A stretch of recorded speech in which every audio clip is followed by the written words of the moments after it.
Hello friends, welcome to Ashi creative kitchen.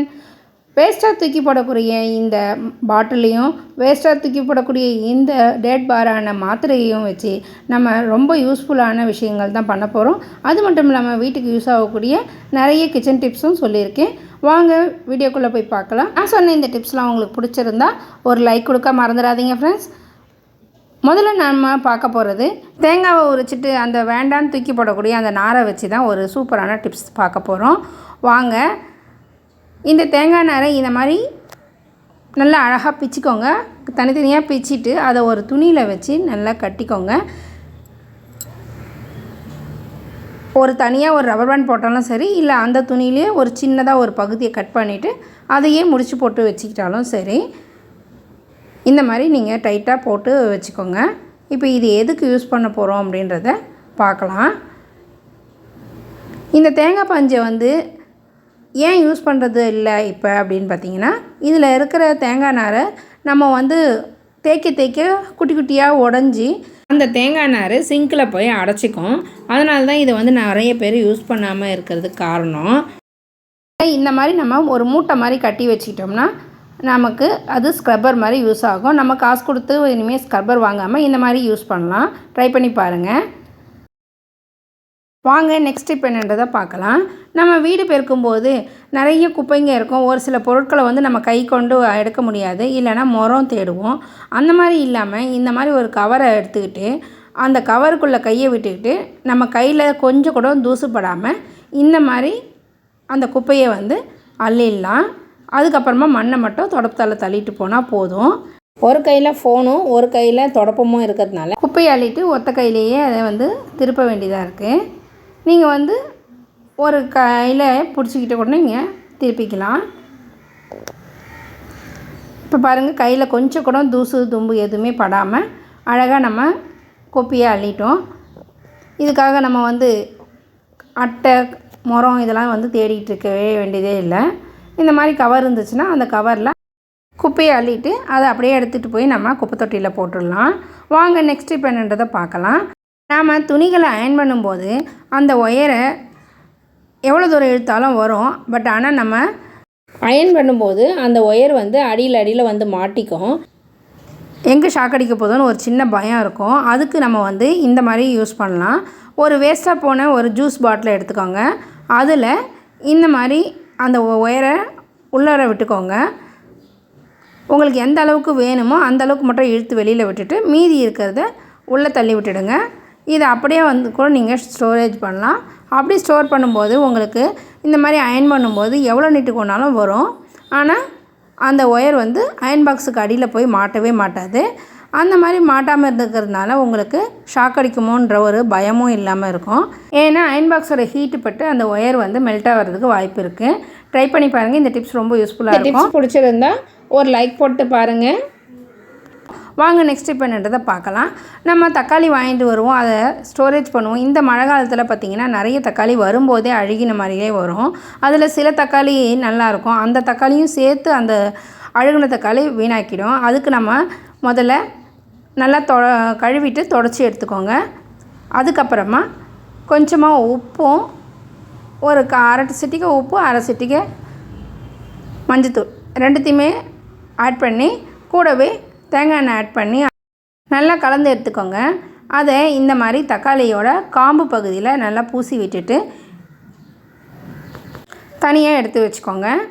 தக்காளியை எப்பயுமே கவுத்து தான் வைக்கணும். நான் உங்களுக்கு காமிக்கிறதுக்காக நிமித்தி வச்சு காமிச்சிருக்கேன். எப்பயுமே தக்காளியை ஃப்ரிட்ஜில் ஸ்டோர் பண்ணாமல் இந்த மாதிரி தனியாக ஏதாவது ஒரு தட்டு இல்லை ஏதாவது ஒரு கூடையில் ஸ்டோர் பண்ணணும். இந்த மாதிரி உப்பு, மஞ்சத்தூள், தேங்காய் எண்ணெய் கலந்து அதனோட காம்பில் இந்த மாதிரி பூசி வச்சுக்கிறேன். தக்காளி எப்பயுமே கவுத்து தான் வைக்கணும். இப்போ இந்த தக்காளி எல்லாத்தையும் நல்லா கவுத்து வச்சுட்டேன். இப்போ இந்த மாதிரி வெளியில் வைக்கும்போது சில சமயத்தில் குட்டி குட்டி பூச்சிங்க அந்த தக்காளி மேலே உட்காரும். அதே மாதிரி பழங்கள் எதனா இருந்தாலும் அது மேலேயும் இந்த மாதிரி தான் உட்காரும். நல்லா இருக்க பழத்து மேலே இந்த பூச்சிங்க உட்காந்து அதையும் கெடுத்து விட்டுடும். அந்த மாதிரி உட்காராமல் இருக்கிறதுக்கு நம்ம வீட்டில் இருக்கிற இந்த ஜல்லடையை எடுத்துக்கிட்டு அதை அந்த பழங்கள் மேலே மூடி வச்சோம்னா கொசுக்கள் எதுவுமே உட்காராது. கொசுக்களோ பூச்சிகளோ எதுவுமே உட்காராது.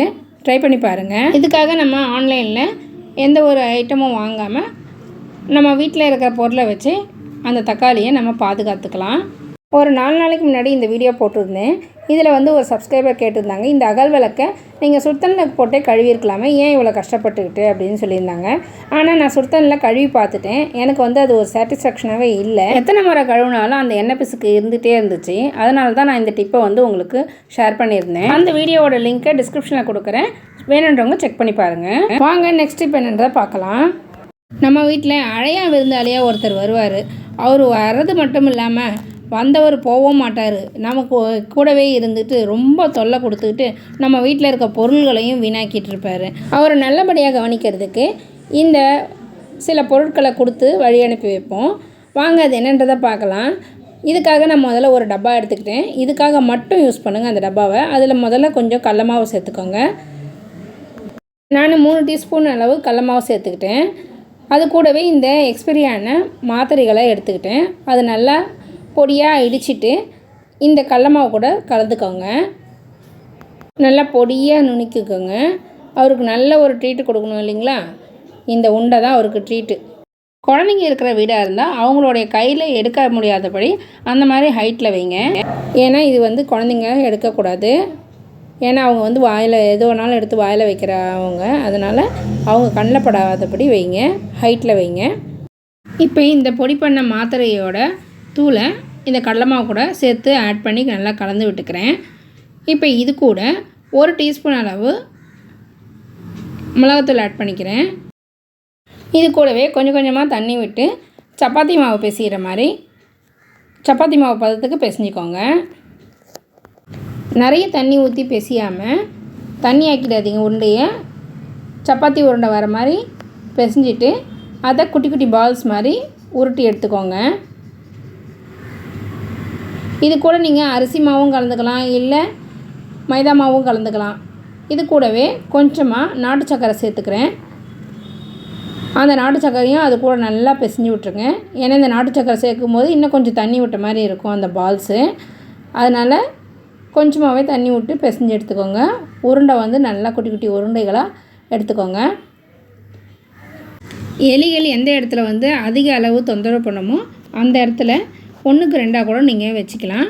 இதை வந்து நீங்கள் காரில் கூட வச்சுக்கலாம். ஏன்னா நம்ம கார் வெளியிலலாம் பார்க் பண்ணும்போது அதில் கூட அந்த எலிகள் வந்து ரொம்ப தொல்லை பண்ணும். பாருங்கள், நல்லா பிசைஞ்சு எடுத்துட்டேன். இப்போ இதை வந்து குட்டி குட்டி பால்களாக செஞ்சுக்கிறேன். உண்மையிலே இந்த டிப்பு வந்து ரொம்ப யூஸ்ஃபுல்லாக இருந்துச்சு. இந்த எலிகள் சும்மா வராது, வந்துட்டு நம்மளுக்கு ரொம்ப பிடிச்ச பொருட்களை வந்து கடித்து கொதறி வச்சு நம்மளுக்கு வீணாக்கிடும். அந்த மாதிரி இந்த எலிகளை வந்து நம்ம தனியாக விரட்ட முடியாது. அதுக்கு இந்த மாதிரி பால்களை எந்தெந்த இடத்துல எலிகள் வருமோ அந்த இடத்துல வச்சு அதுகளை விரட்டி அடிக்கலாம். அதுங்க சாப்பிட்டுட்டு வெளியில் ஓடியே போயிடும். அதுக்கப்புறம் நம்ம வீட்டு பக்கம் தலை வச்சு கூட படுக்காது. ட்ரை பண்ணி பாருங்கள். இந்த வீடியோவில் நான் சொன்ன எல்லா டிப்ஸும் உங்களுக்கு ரொம்ப பிடிச்சிருக்கோன்னு நினைக்கிறேன். பிடிச்சிருந்தா சேனலை சப்ஸ்கிரைப் பண்ணிக்கோங்க. உங்கள் ஃப்ரெண்ட்ஸ் அண்ட் ஃபேமிலி யாருக்காவது யூஸ் ஆகும் அப்படின்னா ஷேர் பண்ணி விடுங்க. மறக்காமல் லைக் போட்டு விடுங்க ஃப்ரெண்ட்ஸ்.